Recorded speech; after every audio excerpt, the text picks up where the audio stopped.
One of, if not the most classic of all-time matchups between Princeton and Rider basketball. The Tigers, who trailed by as much as 16, fought back, forcing overtime.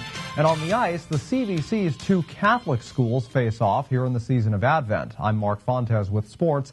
It has been a season to forget about if you're a Rider men's basketball fan. Coming into their big annual meeting last night against Princeton at 1-9, the Broncs needed a lift, both spiritually and in the standings. The fact that they led for most of regulation didn't matter at all, though, with only a 2-point lead inside of 10 seconds to play in OT, and the Tigers' Mac Darrow shooting from downtown.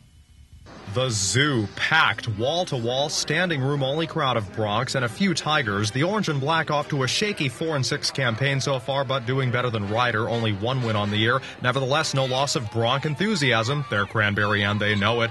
Opening minutes of the game, Brandon Penn heading into the key with it, dishes to Daniel Stewart, who is right under the nylon, banks two, making the Pep squad happy. Doug Davis to Jeff Jones. Jones to Mac Darrow, who looks and connects with Ian Hummer, nothing but net. Rider, however, got off to a great start, 7-point lead early for them. Davis trying to do something about that. He heads into the paint, puts up a nifty jump shot. That drops in. He scored 11 on the night. Rider's Eddie Mitchell turned in 9. Here he fights off the Tiger defense, lays it up, and it's in there off the glass. Princeton's TJ Bray from just outside the arc throws it to Davis for 3. Yes, sirree. Davis, one of 4 Tigers in double figures. Anthony Miles of the Broncs navigating his way to the top of the key.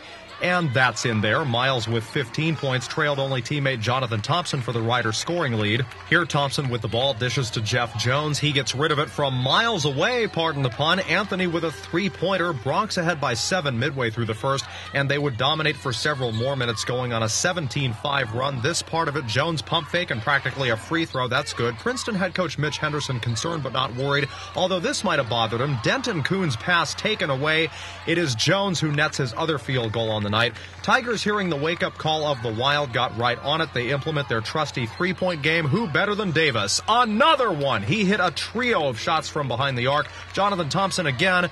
He practically goes coast to coast. That's 2. He tallied 17 altogether. Tigers needing to step up their defense. They would late in the first. Watch TJ Bray go on a breakaway, but then the Broncs break him down. Sensational effort by Daniel Stewart to prevent points. The hometown crowd enjoyed the first half and some of the second as the Broncs looked good to win only their second game of the year. This foul and the shots after gave them the 13-point lead, but as time went on, the teams played a highly balanced game. Both sides pulled down exactly 39 rebounds, and the game was tied at 65 all at the end of regulation.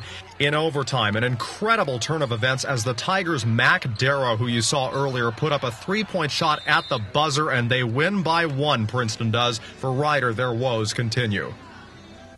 To ice hockey we go. The CVC's longtime members like Notre Dame have done nothing but laugh at conference newcomer Paul VI. Located nearly an hour outside Mercer County, PVI has been a bit of an embarrassment since their hockey squad joined the CVC just a few weeks ago.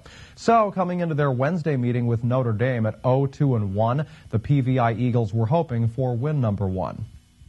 Undefeated Notre Dame in Navy and winless Paul VI in white. Anyone want to bet how this was going to pan out? Well, PVI goalie Mark Mondial here with a nice save. The Irish fans doing some towel twirling. Their sons remaining on offense for much of the first period. Actually, their sons and daughter. That's Rachel Vigliano shooting and scoring to get Notre Dame on the board. We'll show it to you again. Jamie Davis is number 10. He slaps it, and Vigliano gets just enough of it to send it right into the net. Her and Steinert's Barry Deptula playing with the boys. Jess Manioki of the Irish advancing on the net, shoots, but it's saved. Make that 2 saves for the price of 1. Mondial gloving it the second time. Davis on the attack. His first shot wide right, but he gets another chance and capitalizes. Credit Tommy DeMousis and Connor Corvino on the assist. That part of it you won't see, but here's the goal again.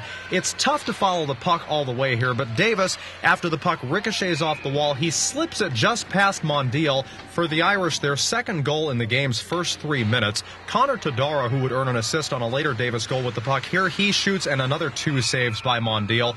In the second period, the Irish took advantage of a big power play. Davis gingerly moving ahead with it.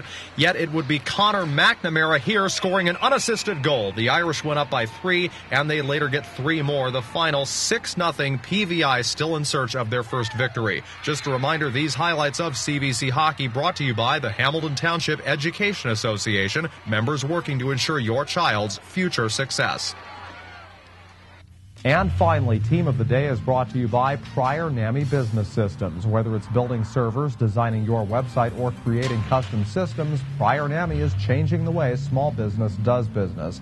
Princeton is beaming with big wins right now, including the one experienced by the high school's boys ice hockey squad. They obliterated Heightstown 10-1 in Wednesday action. Matthew DeTosto, Kirby Peck, and Connor McCormick all scored twice each to pace the Little Tigers, who improved to 3-1 with the win. They take on out-of-area foe Montville Friday night on the ice. Well, that's all for sports. In a moment, we are your holiday concert connection. A show that's gone on at this time of year for more than a decade is moving venues this time around, but still showcasing the best in local rock and roll. Don't miss tonight's musical guest on Mercer County Close-Up.